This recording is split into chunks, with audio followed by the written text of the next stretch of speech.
దేవుని యొక్క వాక్యాన్ని మనం ధ్యానించుకుందామా? హల్లెలూయా. దేవునికి స్తోత్రం. మన మధ్యలో సోదరుడు ఫ్రాన్సిస్ ఉన్నారు. వారు వచ్చి మనకు దేవుని యొక్క వాక్యాన్ని అందిస్తారు.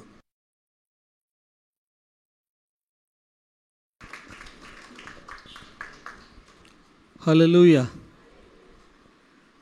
ನೀವು ಚಪ್ಪಾಳೆ ಹೊಡೆದು ಹೆಂಗಿತ್ತು ಅಂದರೆ ಬಳ್ಳಾರಿಯಲ್ಲಿ ಮಳೆ ಬಂದಂಗೆ ಟಪು ಟಪು ಚಪ್ಪಾಳೆ ಹೊಡೆದು ದೇವ್ರಿಗೆ ಒಂದು ದೊಡ್ಡ ಚಪ್ಪಾಳೆ ಕೊಡೋಣ. ನಿಮಗೆ ಚಪ್ಪಾಳೆ ಹೊಡೆಯೋಕ್ಕೆ ಬರಲಿಲ್ಲ ಅಂದರೆ ನಮ್ಮ ಸ್ಕೂಲಿಗೆ ಬರ್ರಿ, ಶನಿವಾರ ಡ್ರಿಲ್ ಮಾಡಿಸಿದ ಮೇಲೆ ಮೇಸ್ಟರ್ ಚಪ್ಪಾಳೆ ಹೊಡಿಸ್ತಾರೆ 1 2 3 1 2 3 ಅಂತ. ಸೊ ಬಹಳ ತಣ್ಣನೆಯ ವಾತಾವರಣ, ಚಳಿಗಾಳಿ ಬೀಸ್ತಾ ಇದೆ.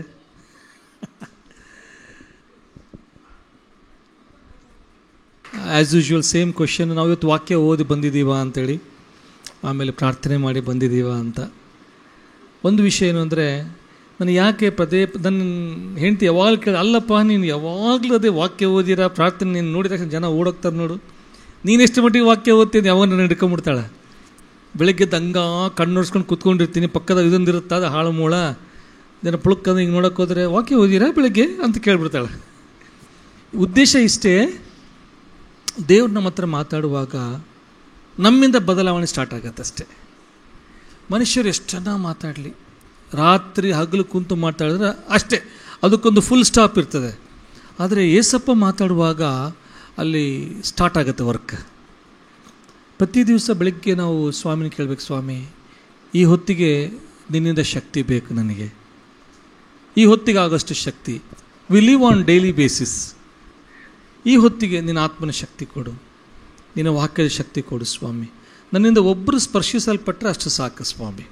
ಇಷ್ಟೇ ಅಲ್ವಾ? ನಾನು ಹೋದ ಕಡೆ ಎಲ್ಲ ಅದನ್ನೇ ಕೇಳ್ತೀನಿ. ಅಮ್ಮ ನೀವು ದೇವ್ರು ನಂಬ್ಕೊಂಡಿದ್ದೀರಿ, ಅಯ್ಯ ನೀವು ದೇವ್ರು ನಂಬ್ಕೊಂಡು ಭಾಳ ಸಂತೋಷ, ವೆರಿ ಗುಡ್, ವಂಡರ್ಫುಲ್ ವರ್ಕ್. ನಿಮ್ಮ ಕುಟುಂಬದಲ್ಲಿ ಯಾರು ನೀವು ನಂಬ್ಕೊಂಡಿದ್ದೀವಿ.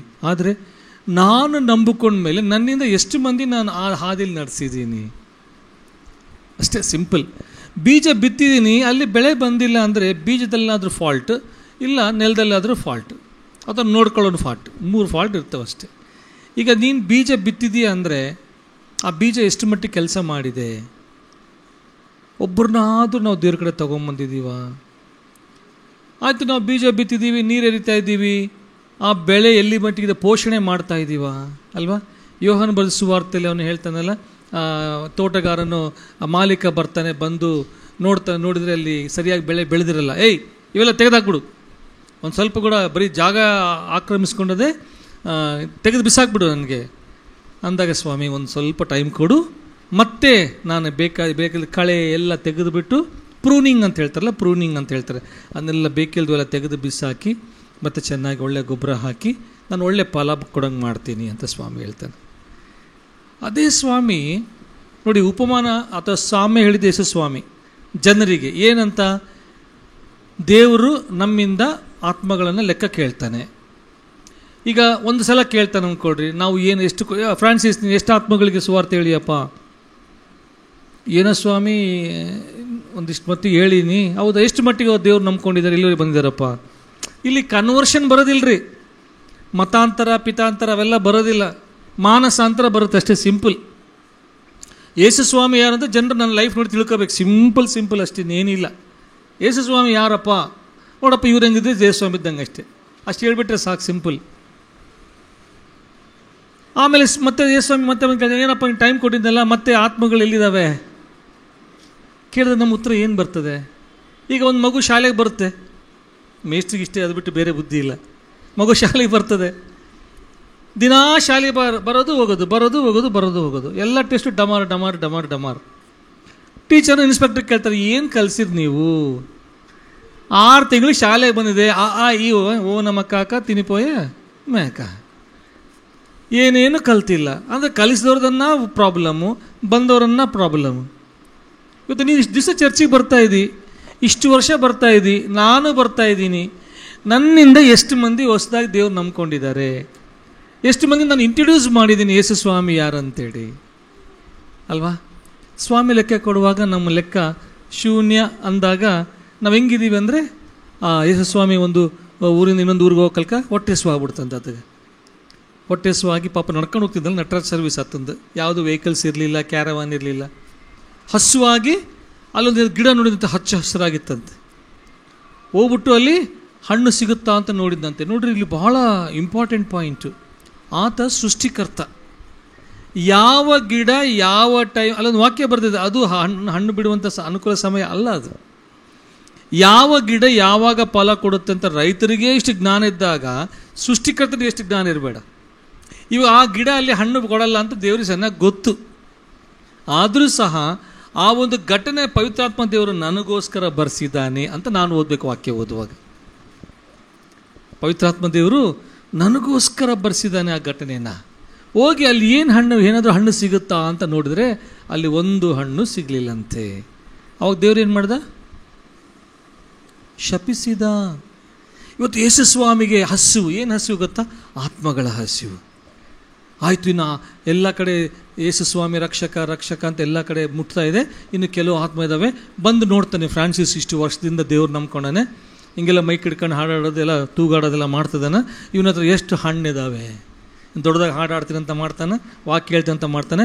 ಹತ್ತಿರ ಬಂದು ನೋಡಿದರೆ ಹಚ್ಚ ಹಸಿರಾಗೈತೆ. ಮೈಕ್ ಕಾಣ್ತೈತೆ, ಸ್ಟೇಜ್ ಕಾಣ್ತೈತೆ, ಇನ್ಸ್ಟ್ರೂಮೆಂಟ್ಸ್ ಕಾಣ್ತವೆ, ವಾಕ್ಯ ಪ್ರಸಂಗ ಕಾಣ್ತೈತೆ, ಇಷ್ಟೊಂದು ಫೋಟೋಗಳು ಕಾಣ್ತವೆ, ಯೂಟ್ಯೂಬು, ಆ ಟ್ಯೂಬ್ಗಳೇ ಬದಾವಾಗಲಿ ಟ್ಯೂಬ್ ಒಳಗೆ ಗಾಳಿ ಇಲ್ಲ. ಒಂದು ಆತ್ಮಕ್ಕಾದರೂ ಯೇಸು ಸ್ವಾಮಿ ನಿಜವಾದ ದೇವರು ಅಂತ ನಡೆಸಿದಂಥ ಪುಣ್ಯಾತ್ಮ ಅಲ್ಲ ಇವನು. ಆಗ ಸ್ವಾಮಿ ಏನು ಮಾಡ್ತಾನೆ? ಒಂದು ವೇಳೆ ಸ್ವಾಮಿ ನನ್ನನ್ನು ಆ ರೀತಿ ಶಪಿಸಿದರೆ ನನ್ನ ಗತಿ ಏನು? ಒಂದು ವೇಳೆ ಸ್ವಾಮಿ ನಿನ್ನನ್ನು ನೋಡಿ ಇಷ್ಟು ವರ್ಷದಿಂದ ನನ್ನ ಮಗಳು, ನನ್ನ ಮಗ ಸಭೆಗೆ ಬರ್ತಾ ಇದ್ದಾನೆ, ಪ್ರಾಮಾಣಿಕವಾಗಿ ಬರ್ತಾ ಇದ್ದಾನೆ, ಮೊದಲಿನ ಜೀವಿತ ಎಲ್ಲ ಹೋಯಿತು, ಹೊಸ ಜೀವಿತ ಬಂತು, ಕಾಣಿಕೆ ಕೊಡೋದ್ರಲ್ಲಿ ತುಂಬ ನಿಷ್ಠುರವಾಗಿದ್ದಾರೆ, ವಾಕ್ಯ ನಡ್ಕೊಳ್ಳೋದ್ರಲ್ಲಿ ನಿಷ್ಠುರವಾಗಿದ್ದಾರೆ, ಮತ್ತು ಸೇವೆಯಲ್ಲಿ ನಿಷ್ಠುರವಾಗಿದ್ದಾರೆ. ಇವರಿಂದ ಎಷ್ಟು ಆತ್ಮಗಳು ದೇವರ ನನ್ನ ಕಡೆ ಬಂದಿದ್ದಾವೆ. ಹತ್ತಿರ ಬಂದು ನೋಡುವಾಗ ಆ ಹಸಿವು, ಆತ್ಮಗಳ ಹಸಿವು ನನ್ನ ಲೆಕ್ಕ ಎಷ್ಟಿರ್ತೈತೆ? ನನ್ನ ಮಾರ್ಕ್ಸ್ ಎಷ್ಟು? ಅಲ್ಲ, ನಾವು ಹೆಂಗೆ ಪಾಸ್ ಕ್ಯಾಂಡಿಡೇಟಾಗಿ ಹೋಗ್ತೀವ, ಬಿಲೋ ಆ್ಯಾವ್ರೇಜಾಗಿ ಹೋಗ್ಬಿಡ್ತೀವ, ಲೀಸ್ಟ್ ಕ್ಯಾಂಡಿಡೇಟಾಗಿ ಹೋಗ್ತೀವ, ಅಥವಾ ಎಕ್ಸಲೆಂಟ್ ಹೋಗ್ತೀವ? ಅದು ಬಹಳ ಇಂಪಾರ್ಟೆಂಟ್. ನಾನು ಒಂದು ಮಾತು ನಿಮಗೆ ಹೇಳೋಕ್ಕೆ ಇಷ್ಟಪಡ್ತೀನಿ. ಯಾರ್ಯಾರು ಇವಾಗ ಮೇನ್ ಸ್ಟೇಜ್ಗಳಲ್ಲಿ ಮೇನ್ ಫ್ರೇಮ್ಸಲ್ಲೇ ಕಾಣಿಸ್ಕೊಳ್ತಾರೋ ಪರಲೋಕ ರಾಜ್ಯದಲ್ಲಿ ಅವ್ರು ಯಾರೂ ಕಾಣೋದಿಲ್ಲ. ಮೊದಲಿನವನು ಕೊನೆಯವನಾಗ್ತಾನೆ, ಕೊನೆಯವನು ಮೊದಲು. ನಾನು ಇತ್ತೀಚೆಗೆ ಪ್ರಣೀತಕ್ಕೆ ಒಂದು 2-3 ಪೋಸ್ಟಿಂಗ್ಸ್ ಹಾಕಿದೆ ಫೇಸ್ಬುಕ್ಕಲ್ಲಿ. ನಿನ್ನೆ ರಾತ್ರಿ ಒಂದು ಹಾಕಿದೆ. ಯೌವನಸ್ಥ ಹುಡುಗಿ, ಒಂದು 20-22 ವರ್ಷದ ಹುಡುಗಿ, ಇಂಡಿಯಾನಲ್ಲೇ ಎಲ್ಲೋ ಒಂದು ಕಡೆ ಆ್ಯಕ್ಟಿವ ಸ್ಟಾಪ್ ಮಾಡಿದ್ದಾಳೆ ರೋಡ್ ಸೈಡಿಗೆ. ಸ್ಪಷ್ಟವಾದ ಇಂಗ್ಲೀಷಲ್ಲಿ ಯೇಸು ಸ್ವಾಮಿ ನಿಜವಾದ ರಕ್ಷಕ. ಮೈ ಜುಮ್ಮಂತು. ಯೌವನಸ್ಥ ಹುಡುಗಿ ಈ ಥರನೇ ಇದ್ದಾಳೆ, ಮುದ್ದಾಗಿದ್ದಾಳೆ. ಒಂದು 22-23 ವರ್ಷದ ಮಗು. ಒಂದು ಎಲ್ಲ ವೆಹಿಕಲ್ಸ್ ಎಲ್ಲ ಪಾರ್ಕ್ ಮಾಡಿದ್ರೆ ಅದು ಆಕೆ ಗಾಡಿನೂ ಗೊತ್ತಿಲ್ಲ, ಬೇರೆ ಗಾಡಿ ಗೊತ್ತಿಲ್ಲ, ಆ್ಯಕ್ಟಿವ್ ಗಾಡಿ ನಿಂತ್ಕೊಂಡಿದ್ದಾಳೆ. ಯಾರು ಕೇಳಿಸ್ಕ ಜನ ಹೋಗ್ತಾ ಇದ್ದಾರೆ. Believe in Jesus, Jesus is the only God. ಯೇಸು ಸ್ವಾಮಿ ನಿಜವಾದ ದೇವರು, ಆತನೇ ರಕ್ಷಕ, ಆತನ ನಂಬಿಕೊಂಡು ನಿಮಿತ್ತ. ಇಂಡಿಯಾನಲ್ಲಿ ಎಷ್ಟು ಧೈರ್ಯ ಹೆಣ್ಣು ಮಗುಗೆ. ಇವತ್ತು ನನ್ನನ್ನು ಹೋಗಿ ಈ ರೋಡಲ್ಲಿ ಹಿಂಗೆ ಹೇಳ್ಕೊಂತ ಹೋಗು ಅಂದರೆ ನಾನು ರೆಡಿ ಇದ್ದೀನಾ? ಇಲ್ಲಿ ನಿಂತು ಇಷ್ಟು ಜೋರಾಗಿ ಡ್ರಾಮಾ ಮಾಡ್ತಾ ಇದ್ದೀನಾ? ಇಷ್ಟು ಗಂಟಾ ಘೋಷ ರಾಜರೋಷ ಮಾತಾಡ್ತಾ ಇದ್ದೀನಲ್ಲ. ಪಾಸ್ಟ್ ಹೇಳ್ತಾರೆ, ಓಕೆ ಫ್ರಾನ್ಸಿಸ್ ನೀಕೆ 10 ಟ್ರ್ಯಾಕ್ಸ್ ಇಸ್ತಾನು, ಕರಪತ್ರ ಕೊಡ್ತೀನಿ, ಇಲ್ಲಿಂದ ಮೈಕ್ ಕೊಡ್ತೀನಿ, ಒಂದು ಮೆಗಾಫೋನ್ ಕೊಡ್ತೀನಪ್ಪ, ತರಕಾರಿ ಮಾಡ್ತಾರಲ್ಲ, ಮೆಗಾಫೋನ್ ಕೊಡ್ತೀನಿ, ಯೇಸು ಸ್ವಾಮಿ ನಿಜವಾದ ದೇವರು ಅಂತ ಹೇಳ್ಕೊಂತ ಹೋಗಿ ಕರಪತ್ರ ಕೊಡು, ನಾನು ರೆಡಿ ಇದ್ದೀನಾ? ತಮ್ಮಡು ನೀವು ಪೋರ ಅಲ್ಲ. ಯೇಸು ಸ್ವಾಮಿಗೆ ಅಂಥವ್ರು ಬೇಕ್ರಿ. ಅಲ್ಲಿ ಸ್ಟೇಜ್ ಇಲ್ಲ, ಹೆಣ್ಮಗುಗೆ ಮೈಕ್ ಇಲ್ಲ, ಕೇಳಿಸ್ಕೊಳ್ಳೋ ನರಮಾನವ ಇಲ್ಲ. ಅಲ್ಲಿ ಸುಮ್ಮನೆ ಜನ ಹೋಗ್ತಾ ಇದ್ದಾರೆ. ಆಕೆಗೇನು ಪ್ರೇರೇಪಣೆ ಬಂದು ಹೇಳ್ತಾ ಇದ್ದಾಳೆ, ನಾವುಗಳು ಎಲ್ಲಿದ್ದೀವಿ? ನಮ್ಮ ಸ್ಟ್ಯಾಂಡರ್ಡ್ ಎಲ್ಲಿದೆ? ಹಚ್ಚ ಹಸಿರಾಗಿ ಕಾಣ್ತಾ ಇದ್ದೀವಮ್ಮ ನಾವು. ಭಾಳ ಕಳ ಬಿಲೀವರ್ಸ್.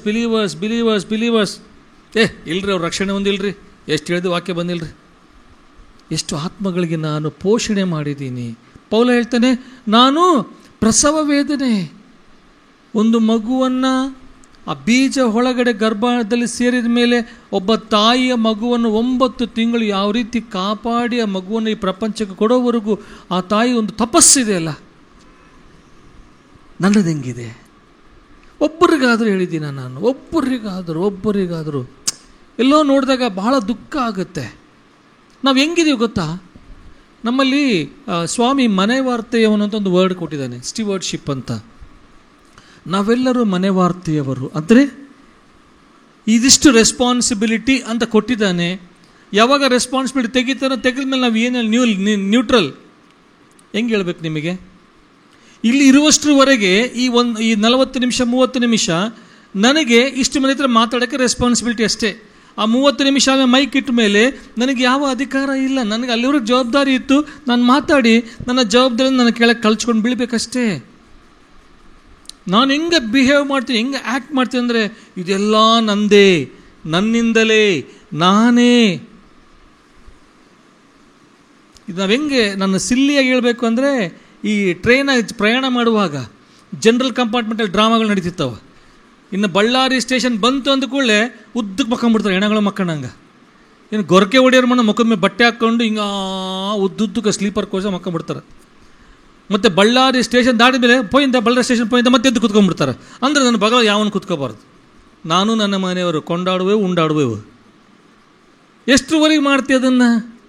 ನಿನ್ನ ಸ್ಟೇಷನ್ ಬಂದ ಮೇಲೆ ನೀನು ಇಳಿಲೇಬೇಕಾ?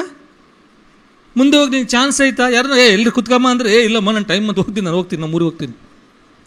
ಅಲ್ಲಿವರೆಗೂ ಇದಿಷ್ಟು ಜಾಗ ನಿಂದು, ಈ ಕಾಲು ನಂದು, ಈ ಕೈ ನಂದು, ಜಾಡ ಡಾಡ ಅದೇ ನಾವು ಮಾಡ್ತಾಯಿದ್ದೀವಿ ಅಷ್ಟೇ. ನನ್ನ ಮಗ, ನನ್ನ ಮಗಳು, ನನ್ನ ಸೊಸೆ, ನನ್ನ ಆಸ್ತಿ, ನನ್ನ ಪಾಸ್ತಿ, ನನ್ನ ಹೆಂಡತಿ, ನನ್ನ ಗಂಡ, ಅಯ್ಯೋ ಬಂಡ. ಟೈಮ್ ಬಂದಾಗ ಸ್ವಿಚ್ ಆಫ್, ಮುಗೀತಷ್ಟೇ.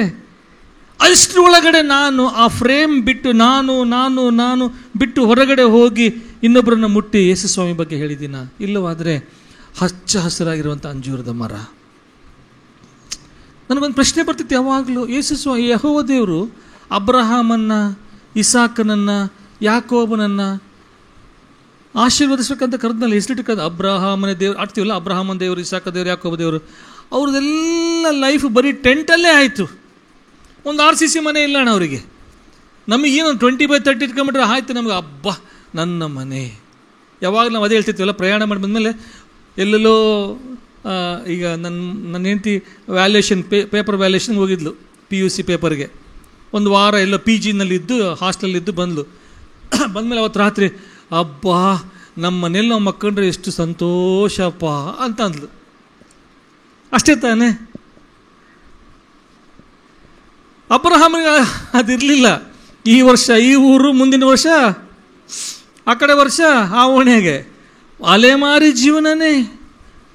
ಯಾಕೆ ದೇವರು ಆತನಿಗೆ ಅದೇ ಊರಲ್ಲಿ ಆಶೀರ್ವಾದ ಮಾಡಬೇಕಾಗಿತ್ತಲ್ಲ. ತಂದೆ ಮನೆಯಿಂದ ಹೊರಗಡೆ ಬಾ ಅಂತ ಹೇಳ್ದ. ಅಬ್ರಹಾಮ ಬಂದ ಮೇಲೆ ಅವನಲ್ಲೇ ಆಶೀರ್ವಾದ, ಒಂದು ಬೇರೆ ದೇವಿನಗರನ ಮನೆ ಮಾಡಪ್ಪ, ಇಲ್ಲ ಶಂಕರ್ ಕಾಲನಿ, ಅದು ಸತ್ಯನಾರಾಯಣಪೇಟೆ ಅಥವಾ ವಾಸವಿನಗರ ಎಲ್ಲ ಮಾಡಿ ಒಂದು ಮನೆ ಮಾಡು, ಅಲ್ಲಿನ ಆಶೀರ್ವಾದ ದೇವ್ರು ಮಾಡ್ಬೋದಾಗಿತ್ತಲ್ಲ. ಮನೆ ಜಂಡ ಊರಿದವನ್ನ ಹೊರ ಕರೆದು ಒಂದು ಶಾಮಿಯಾನ ಕೊಟ್ಟವನಿಗೆ, ಓದಲೆಲ್ಲ ಪಿಚ್ ಹಾಕು, ಟೆಂಟ್ ಹೊಡಿ, ಜೀವನ ಮಾಡು. 1 ವರ್ಷ 2 ವರ್ಷ, ಆಮೇಲೆ ಟೆಂಟ್ ಕಿತ್ತು, ಮತ್ತೆ ನೆಕ್ಸ್ಟ್ ಇನ್ನೊಂದು ಊರಿಗೆ. ಅಲೆಮಾರಿ ಜೀವನ. ಅಂದ್ಕೊಂಡೆ ದೇವರು ಅವನ ಆಶೀರ್ವಾದ ಮಾಡೋಕ್ಕೆ ಇಷ್ಟು ಫಜೀತಿ ಪಡಿಸ್ಬೇಕಾಗಿತ್ತ ಅವನಿಗೆ? ಅವನು ಯುದ್ಧಗಾರ ಅಲ್ಲ, ಅವನು he was not a warrior. ಅವನಿಗೆ ಆರ್ಮಿ ಬಗ್ಗೆ ಗೊತ್ತಿಲ್ಲ. ಒಂದು ಗೊಂಬೆಗಳನ್ನ ಮಾಡಿ ಮಾರಾಟ ಮಾಡುವಂಥ ದೊಡ್ಡ ಬಿಸ್ನೆಸ್ ಮ್ಯಾನ್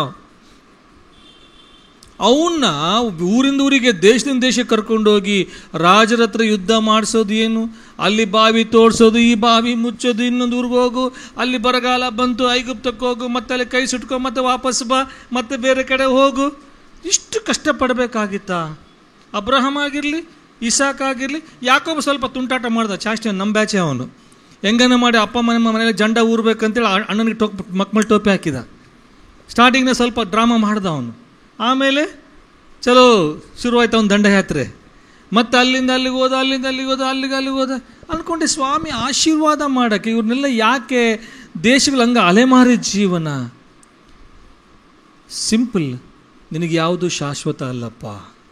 ನಾನು ನಿನ್ನ ಜೊತೆಗಿದ್ದಾಗ ಅದೇ ನಿನಗೆ ಶಾಶ್ವತ. ನನ್ನ ಪ್ರಸನ್ನತೆ ಒಂದೇ ನಿನಗೆ ಶಾಶ್ವತ. ಸ್ಥಳ ಶಾಶ್ವತ ಅಲ್ಲ, ಜನರು ಶಾಶ್ವತ ಅಲ್ಲ, ಯಾರು ಶಾಶ್ವತ ಅಲ್ಲ. ನನ್ನ ಕೃಪೆ ನಿನ್ನ ಕಾಪಾಡುತ್ತೆ, ನೀನು ಅಭಿವೃದ್ಧಿ ಪಡ್ತೀವಿ, ಮುಂದೆ ಹೋಗ್ತೀವಿ ಅಷ್ಟೇ. ಅರ್ಥ ಆಗ್ತಿದೆ ಹೇಳೋದು ನಿಮಗೆ? ಈ ಯಾಕೋಬ ಎಷ್ಟು ಮಂದಿ ಮಕ್ಕಳು ಯಾಕೋಬನಿಗೆ? Sunday class question. ಎಷ್ಟು ಗೋತ್ರಗಳು? 12 ಮಂದಿ ಮಕ್ಕಳು ಅಲ್ವಾ? ತಪ್ಪು. ಅವನಿಗೊಬ್ಬ ಮಗಳಿದ್ಲು, ದೀನಾ ಅಂತ. ಬೈಬಲಲ್ಲಿ ಎಲ್ಲಿ ಅವಳ ಬಗ್ಗೆ ಬರೋದಿಲ್ಲ. ಅಂದರೆ ಈಗ ಸುಪ್ರೀಂ ಕೋರ್ಟ್ ಅಡ್ಡ ಬಂದುಬಿಡ್ತೈತಿ ಇವಾಗ, ಮಗಳಲ್ಲಿ ಲೆಕ್ಕದಾಗಿಲ್ಲ ಅಂದರೆ. ಸಮಪಾಲು ಬೇಕು ಮಗಳಿಗೆ ಕೂಡ ಅಲ್ವಾ? ಬಟ್ ಬೈಬಲಲ್ಲಿ ಅವಳ ಹೆಸರು ತೆಗೆದುಹಾಕ್ಬಿಟ್ಟಾರೆ. ಯಾಕೆ ಗೊತ್ತಾ? ಅವಳು ತಂದೆಯ ಮನೆಯಿಂದ ಹೊರಗಡೆ ಒಬ್ಬಳೇ ಹೋಗಿದ್ಲು. ನಾವು ಆದಿಕಾಂಡ ಪುಸ್ತಕ ಇಷ್ಟು 14ನೇ ಅಧ್ಯಾಯ ಆ ಪ್ರಾಂತದಲ್ಲಿ ಓದ್ಕೊಂತ 30ನೇ ಅಧ್ಯಾಯದವರೆಗೆ ಬರುವಾಗ ಅವಳು ಒಂದು ಸಂಜೆಯ ಒಂದು ಸಮಯದಲ್ಲಿ ತಂದೆ ಮನೆಯಿಂದ ಆ ಊರಿನ ಜನರನ್ನು ನೋಡೋಕ್ಕಂತ ಹೊರಗಡೆ ಹೋದ್ಲಂತೆ. ತಂದೆಯ ಮನೆಯನ್ನು ಬಿಟ್ಟು, ರಕ್ಷಣೆಯನ್ನು ಬಿಟ್ಟು, ಭದ್ರತೆಯನ್ನು ಬಿಟ್ಟು ನೋಡೋಕ್ಕಂತ ಕಡೆ ಹೋದಾಗ ಆ ದೇಶದ ಆ ಊರಿನ ಅಧಿಪತಿಯ ಮಗ ಅವಳನ್ನು ಹಾಳು ಮಾಡ್ತಾನೆ. ಅಲ್ಲೇನಾಯಿತು? ಅವ್ರು ಹೇಳಿ ಕಳಿಸ್ತಾರೆ, ನಿಮ್ಮ ಮಗಳನ್ನ ನಾವು ಮಾಡ್ಕೋತೀವಿ, ನಮಗೆ ಕೊಡ್ರಿ ಅನ್ನುವಾಗ ಇಲ್ಲಿ ರಹಸ್ಯವಾದಂಥ ಒಂದು ಸಂಚಾಗುತ್ತೆ. ಏನಾಗುತ್ತೆ? ಯಾಕೋಬನ ಅಣ್ಣ ತಮ್ಮಂದಲ್ಲಿ ಇಬ್ಬರು ಆಗೋದಿಲ್ಲ. ಅವರಿಗೆ ಸುನ್ನತಿ ಇಲ್ಲ, ನಮಗೆ ಸುನ್ನತಿ ಇದೆ. ನಮ್ಮ ತಂಗಿನಾಳು ಹಾಳು ಮಾಡಿದಾರ, ಅವ್ರನ್ನ ಸಾಯಿಸ್ತೀವಂತ ಕತ್ತಿ ಕೈಯಾಗಿ ಹಿಡ್ಕೊಂಡ್ರು. ಸುಮ್ಮನೆ ಹೋಗಿ ಕತ್ತಿನ ಸಾಯಿಸಲಿಲ್ಲ ಅವರು. ಒಂದು ದ್ವೇಷದ ಒಂದು ಪನ್ನಾಗ ಅಂತ ಹೇಳ್ತೀವಿ ತೆಲುಗಿನಲ್ಲಿ, ಕುಟ್ರ ಮಾಡಿ ನೀವೆಲ್ಲ ಸುನ್ನತಿ ಮಾಡಿಕೊಂಡ್ರೆ, ನೀವೊಬ್ಬರೇ ಅಲ್ಲ, ಮದುವೆ ಆಗುವಂಥ ಹುಡುಗ ಒಬ್ಬನೇ ಅಲ್ಲ, ನಿಮ್ಮ ಗಂಡು ಮಕ್ಕಳು ಎಲ್ಲ ಸುನ್ನತಿ ಮಾಡ್ಕೋಬೇಕು. ಅವನು ಹೋಗಿ ತಾನು ಆ ಹುಡುಗಿನ ಮದುವೆ ಮಾಡ್ಕೊಳ್ಳೋಕ್ಕೋಸ್ಕರ ಅಲ್ಲಿರೋ ಗಂಡು ಮಕ್ಕಳನ್ನೆಲ್ಲ ಪಂಚಾಯಿತಿ ಮಾಡಿ ಅವ್ರನ್ನ ಒಪ್ಪಿಸಿ ಎಲ್ಲರಿಗೂ ಸುನ್ನತಿ ಮಾಡಿಸ್ತಾನೆ. ಅವರೆಲ್ಲರೂ ಆ ಗಾಯದಿಂದ ನರಳುವಾಗ ಪಕ್ಕನೆ ದೀನಳ ಅಣ್ಣಂದಿರು ಹೋಗಿ ಬಿದ್ದು ಎಲ್ಲ ಗಂಡು ಮಕ್ಕಳನ್ನ ಹತ್ತಿಸಿದರು. ರಕ್ತಪಾತ ಆಯಿತು. ಫಲ ಬಿಡುವಂತೆ ಆಯಿತು. ದೀನಳ ಫಲ ಬಿಟ್ಲ. 12 ಗೋತ್ರಗಳು ಫಲ ಕೊಟ್ಟು ಆಗಲಿ, ದೀನಳ ಗೋತ್ರ ಎಲ್ಲಿ ಫಲ ಕೊಡಲಿಲ್ಲ. ತಂದೆ ಮನೆಯಿಂದ ಹೊರಗಡೆ ಹೋದ್ಲು, ಫಲ ಬಿಡಲಿಲ್ಲ. ಇವತ್ತು ನಾವುಗಳು ತಂದೆಯ ಮನೆಯಿಂದ, ದೇವರ ಪ್ರಸನ್ನತೆಯಿಂದ, ದೇವರ ವಾಕ್ಯದಿಂದ ಸುಮ್ಮನೆ ಹೊರಗಡೆ ಹೋದರೆ ನಾವು ಏನೂ ಸಾಧನೆ ಮಾಡೋಕ್ಕಾಗಲ್ಲ. ನೋಡೋದಕ್ಕೆ ಹಚ್ಚ ಹಸಿರು ದೀನಳು ಬಹಳ ಸೌಂದರ್ಯವಂತೆ, ಬಹಳ ಸುಂದರಳಾಗಿದ್ಲು ಅವಳು. ಏನಂತೀರಾ, ಕನ್ಯೆಯಾಗಿದ್ಲು. She was Virgin. ಆದರೆ ಮುಂದೆ ಯಾಕೋಬನು 33-34 ಅಧ್ಯಾಯ ಆ ಪ್ರಾಂತದಲ್ಲಿ ಓದುವಾಗ ಆದಿಕಾಂಡ ಪುಸ್ತಕದಲ್ಲಿ ಎಲ್ಲ ಮಕ್ಕಳನ್ನ ಕರೆದು ಆಶೀರ್ವಾದ ಮಾಡ್ತಾನೆ. ಅದರಲ್ಲಿ ರಕ್ತಪಾತಕ್ಕೆ ಗುರಿಯಾದಂಥ ಕಾರಣರಾದಂಥ 2 ಮಕ್ಕಳನ್ನ ಸಹ ಆಶೀರ್ವಾದ ಮಾಡ್ತಾನೆ. ಆಮೇಲೆ ತನ್ನ ಹಾಸಿಗೆಯನ್ನು ಹೊಲಸು ಮಾಡಿದಂಥ ರೂಬೆನನ್ನು ಆಶೀರ್ವಾದ ಮಾಡ್ತಾನೆ. ಆದರೆ ದೀನಳನ್ನು ಆಶೀರ್ವಾದ ಮಾಡಲ್ಲ. ಆ ಕಡೆ ದೀನ ಅವಳಿಗೆ ಹೆಂಡತಿ ಆಗಲಿಲ್ಲ, ಈ ಕಡೆ ಮನೆಗೆ ಬಂದ ಮೇಲೆ ಮಗಳಾಗಿ ಸಹ ಉಳಿಲಿಲ್ಲ. ಮುಂದೆ ಅವಳು ಏನಾದ್ಲೋ ಗೊತ್ತಿಲ್ಲ. ಅರ್ಥ ಆಗ್ತಿದೆ ಹೇಳೋದು ನಿಮಗೆ?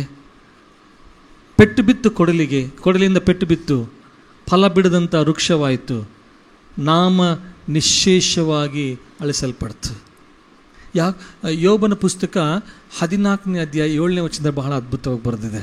ಅಲ್ಲಿ ಯೋಬನೊಂದು ಮಾತು ಬರೀತಾನೆ, ನೋಡ್ರಜ ಅದು ಜೋಬ್ 14ನೇ ಅಧ್ಯಾಯ 7ನೇ ವಚನ ನೋಡಮ್ಮ. ಕಡಿದ ಮರವು ತಾನು ಮೊಳೆಯುವುದನ್ನು ನಿಲ್ಲಿಸದೆ ಮತ್ತೆ ಚಿಗುರೇನೆಂದು ನಿರೀಕ್ಷಿಸುವುದಲ್ಲವೇ? ಮುಂದೆ ಓದು. ನೆಲದಲ್ಲಿ ಅದರ ಬುಡವು ಮುದಿಯಾದರೂ, ಓದಮ್ಮ, ಮಣ್ಣಿನಲ್ಲಿ ಬೇರು ಸತ್ತರೂ, ಇದು ಓದಮ್ಮ. ಯಾವ ವಾಸನೆ ಅಂತಮ್ಮ? ನೀರಿನ ವಾಸನೆಯಿಂದಲೇ ಅದು ಮೊಳೆತು ಗಿಡದ ಹಾಗೆ ಕವಲೊಡೆಯುವುದು. ನೀರಿನ ವಾಸನೆ ಅಂತೆ. ಕೇಳಿಸ್ಕೊತಾ ಇದ್ದೀರಾ? ಒಂದು ವೇಳೆ ನಿನ್ನ ಜೀವನದಲ್ಲಿ ಕೊಡಲಿಯ ಪೆಟ್ಟು ಬಿದ್ದು ನೀನು ಹಾಳಾಗಿ ಹೋಗಿರ್ಬೋದು, ತಪ್ಪು ನಿನ್ನದಾಗಿರ್ಬೋದು ಅಥವಾ ಬೇರೆಯವ್ರದ್ದಾಗಿರ್ಬೋದು, ಆದರೆ ನೀರಿನ ವಾಸನೆಗೋಸ್ಕರ ನಾವು ಹುಡುಕಬೇಕು. ನಮ್ಮ ಜೀವನದಲ್ಲಿ ಕೊಡಲಿ ಪೆಟ್ಟು ಅಂದರೆ ಫಲ ಬಿಡದಂತೆ ಆಗುವಂಥ ಪರಿಸ್ಥಿತಿ 2. ಒಂದು, ನಾನು ಮಾಡಿದಂಥ ತಪ್ಪುಗಳಿಂದ ನಾನು ಫಲ ಬಿಡದೇ ಇರಬಹುದು, because of my committed since, my mistakes, I become barren. ಅಥವಾ 2ನೇದು, ನಾನು ವಾಕ್ಯದ ಪ್ರಕಾರ ಜೀವನ ಮಾಡ್ತಿದ್ರೂ ಸಹ ಪರಿಶೋಧನೆ ಒಳಗಾಗಿ ನಾನು ಕಡಿದು ಹಾಕಲ್ಪಟ್ಟಂಥ ಮರದಂತ ಆಗ್ಬೋದು. ಚೆನ್ನಾಗಿ ಕೇಳಿಸ್ಕೊಳ್ಳಿ. 2 ಮರ ಕಡಿದು ಹಾಕಲ್ಪಡುವಂಥ ಸನ್ನಿವೇಶ ಅಥವಾ ಫಲ ಬಿಡದ ಸನ್ನಿವೇಶ 2 ಇದ್ದಾವೆ. ಒಂದು, ಸ್ವಯಂಕೃತ ಅಪರಾಧಗಳು, ನಾನು ಮಾಡಿದಂಥ ತಪ್ಪುಗಳಿಂದ ನಾನು ಫಲ ಬಿಡದೆ ಗೊಡ್ಡು ಮರವಾಗಬಹುದು. 2ನೇದು, ನಾನು ವಾಕ್ಯದ ಪ್ರಕಾರ ಚೆನ್ನಾಗಿದ್ರೂ ಸಹ ದೇವರ ಚಿತ್ತದ ಮೇರೆಗೆ ಪರಿಶೋಧಿಸಲ್ಪಟ್ಟು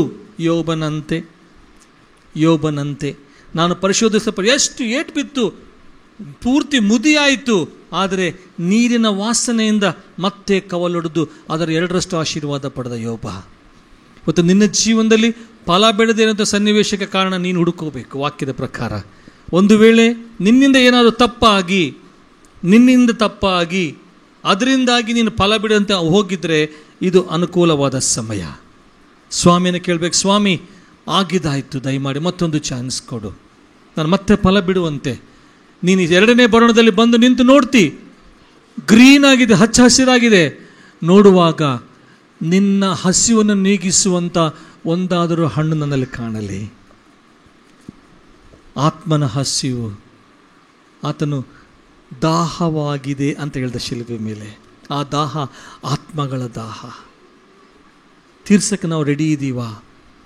ಆತನ ಹಸಿವು ಆತ್ಮಗಳ ಹಸಿವು. ಇವತ್ತು ನಾನು ರೆಡಿಯಾಗಿದ್ದೀನ? ಒಂದೊಂದು ಸಲ ಇದು ಆಲೋಚನೆ ಮಾಡಿದ್ರೆ ಮೈ ಜುಮ್ ಅಂದ್ಬಿಡುತ್ತೆ, ಭಯ ಆಗುತ್ತಮ್ಮ. ಈ ಪ್ರಸಂಗ ಮಾಡೋದು ಯಾವುದು ಬೇಡ ಗುರುವೇ, ಸುಮ್ಮನೆ ಕೂತ್ಕೊಂಡಿಲ್ಲ, ನಾವು ಉಪವಾಸ ಪ್ರಾರ್ಥನೆ ಮಾಡಿ ಸ್ಟ್ರಾಂಗ್ ಆಗೋಣಪ್ಪ ಅಂತ. ಯಾಕಂದರೆ ಪ್ರಸಂಗಿಸಿದವನು ಫಸ್ಟ್ ಲೆಕ್ಕ ಕೊಡ್ಬೇಕು, ದೇವ್ರ ಅಕೌಂಟ್ ನಾವೇ ಕೊಡಬೇಕು.